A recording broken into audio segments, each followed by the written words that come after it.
Hello, Corey here. Thank you for joining me. This is a video I'm making for both my YouTube channels, for the Box Scholar channel and for Health and Fitness After 50. The reason why I'm making this for both channels is because it's a very important subject matter that I'm covering here, and I think that it is also in response to a video I put out a couple months ago on the Box Scholar channel.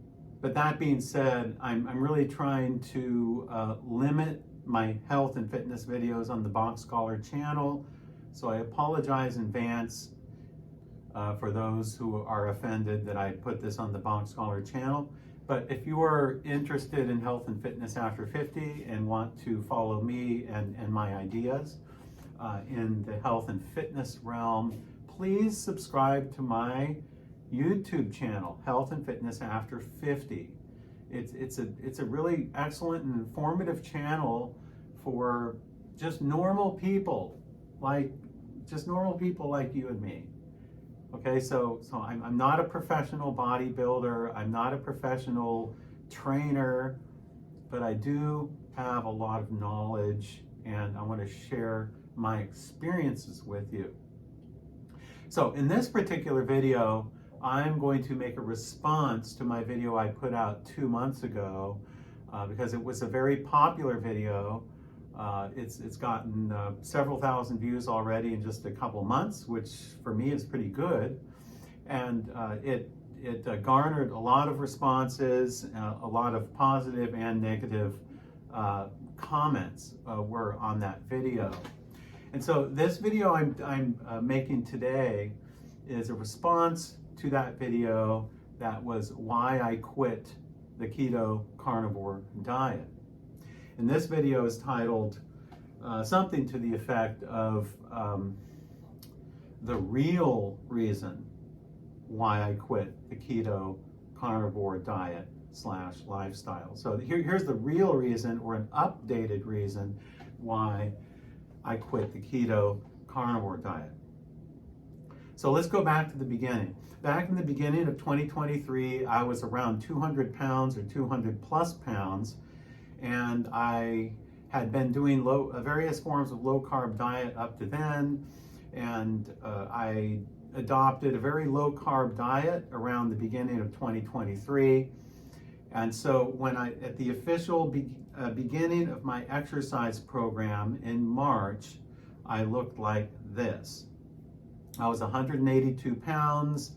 I had a little more fat than I wanted to, but I was down a good 18 pounds or something from January.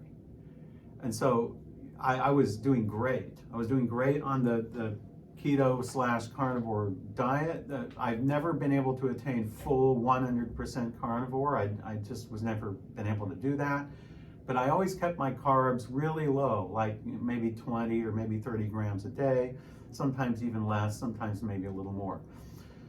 So in the course of just less than 4 months, in July, I looked like this.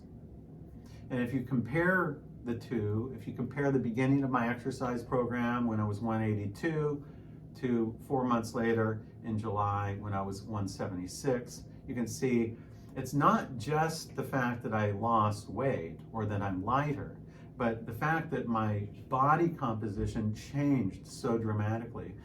I was actually becoming more like the runner that I was like 30 or 40 years ago when I used to run marathons. But here's the thing. I don't want to become a marathon runner again. That's not my goal. My goal is to build muscle and to build as much muscle as possible because I'm 60 and I do not want to become a skinny runner anymore. One of the things about keto carnivore that I noticed, and many of you know this, is that it takes away your appetite. It really deadens your appetite. You don't feel like eating any carbs. You just eat meat and eggs and cheese and butter, all these good high fat, high protein foods like this satiate you.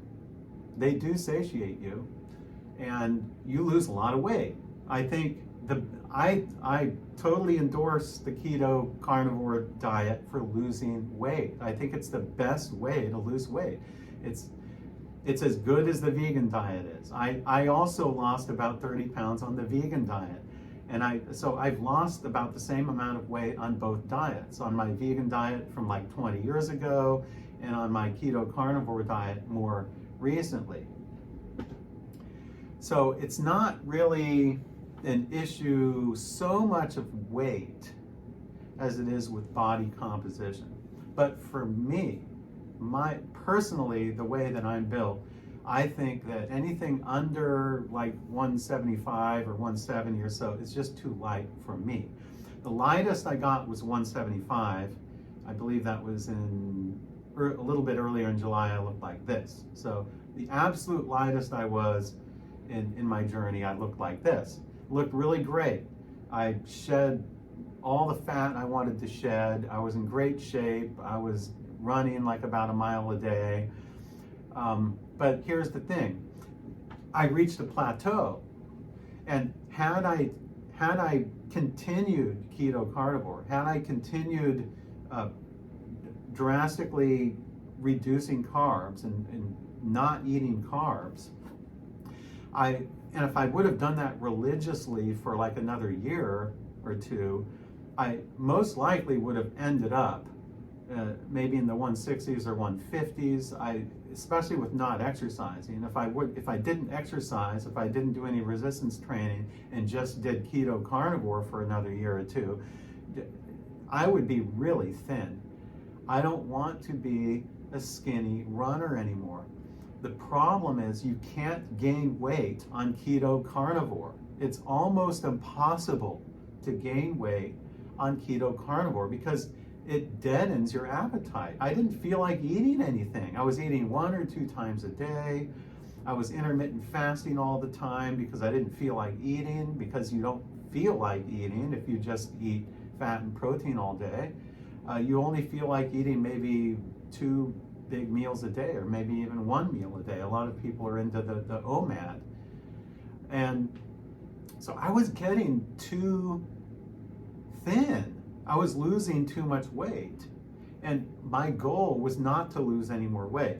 So what I've noticed about keto carnivore advocates is the vast majority of them become so obsessed with losing weight that even after they reach their goal weight, they're still trying to lose more weight.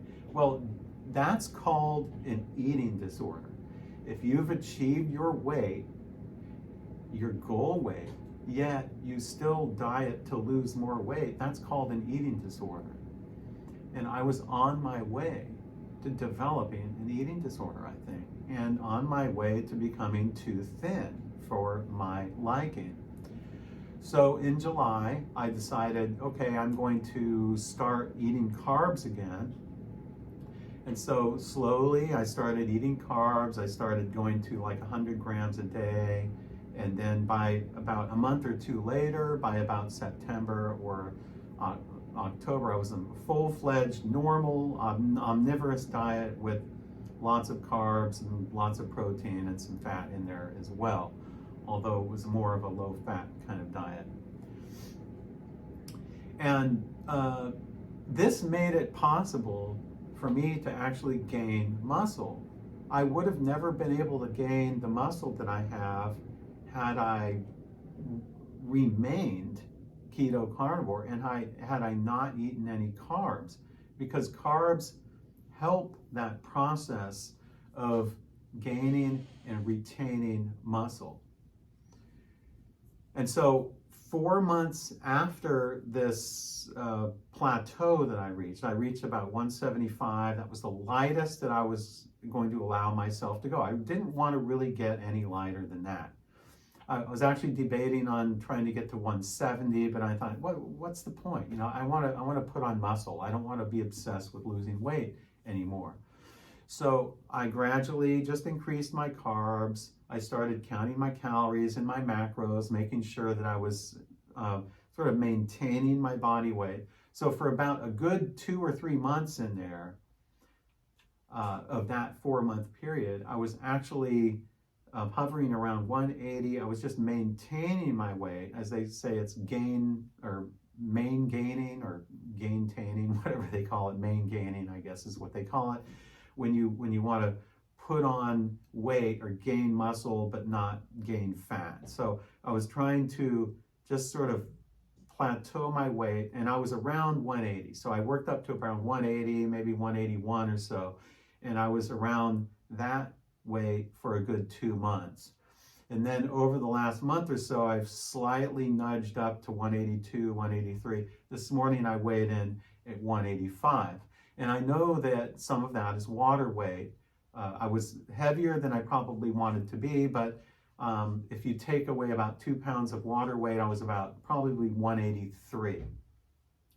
So this more recent photo of me from this morning, I was 185, a good 8 or 9 pounds heavier than I was at my lightest. Or actually, no, a good 10 pounds, probably 10 pounds heavier than I was at my lightest. Now, admitted, I know I probably gained a little fat along the way. So I probably gained about a pound or two of fat in those 4 months, going from 175 to going to 185. But that being said, you can see a dramatic difference in musculature. You can see that I gained a lot of muscle in those in that 4-month period. I know for a fact, had I remained keto carnivore, and had I been doing intermittent fasting all the time like I did before, and had I only been eating 1 or 2 times a day with almost no snacking, I would have never been able to achieve this physique that I am now at 185. And that's my goal. My goal is not to become a rail thin model with abs that you can see. I don't care about that. I want to become strong and powerful. You can't do that on keto carnivore. It's virtually impossible. I couldn't gain weight. So what about the people who want to gain weight? If you want to gain weight, keto carnivore is probably the last thing you want to do. You're going to have a hard time gaining weight if you go keto carnivore. It's just not easy to do because it takes away your appetite and doesn't give you any desire for any carbs or anything. So the simple fact is that in order for me to gain muscle, I had to eat carbs.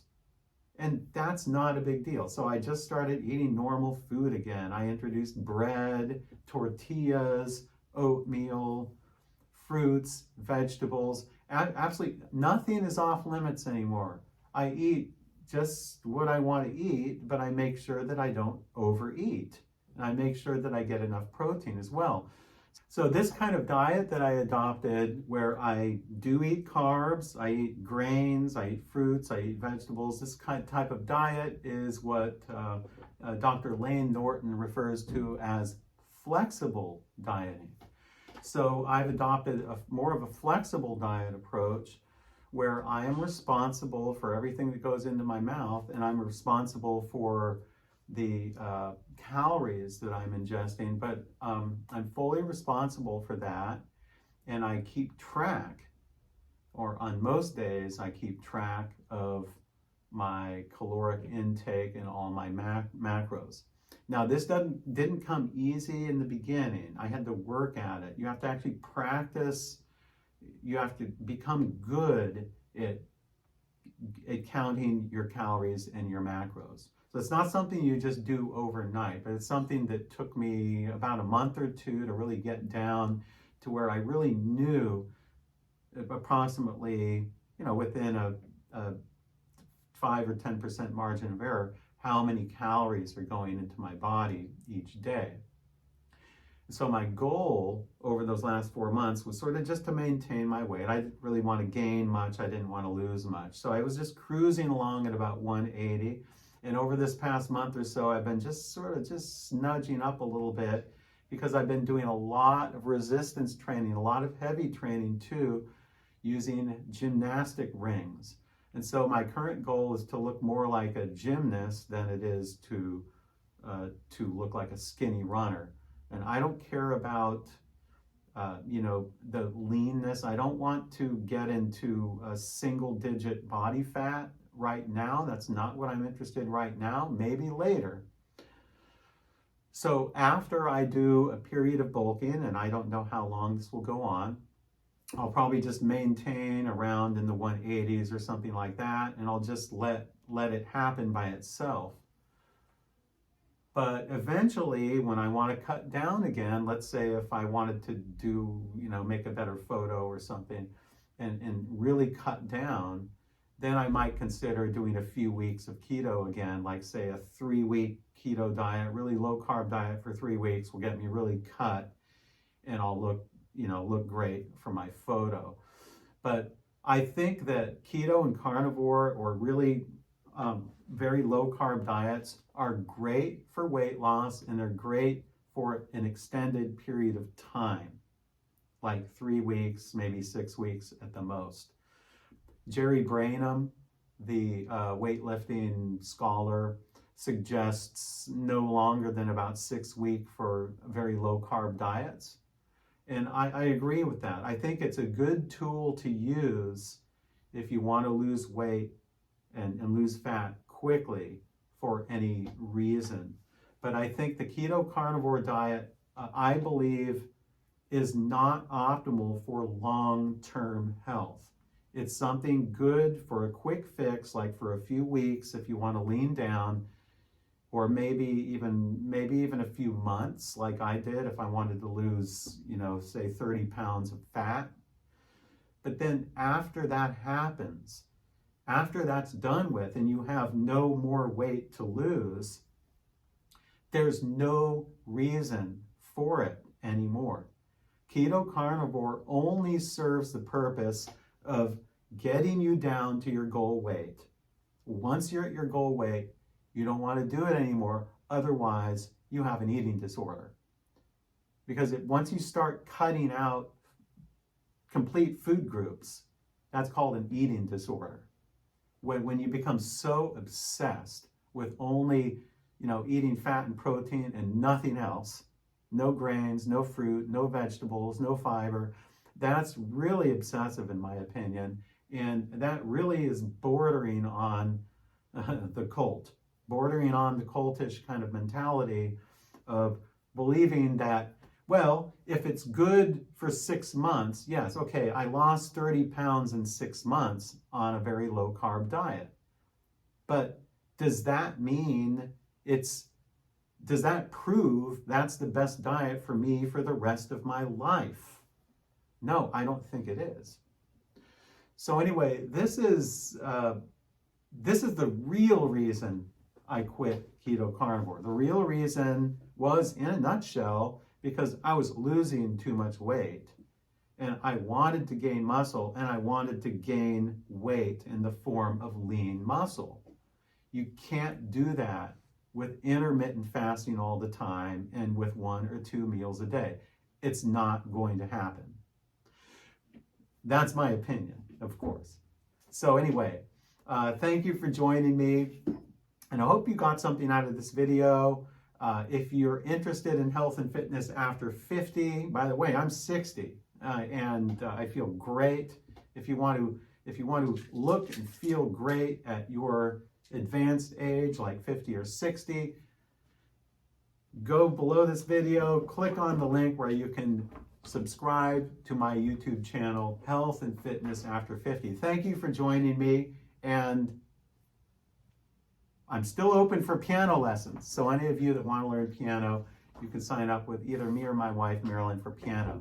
So until we meet again.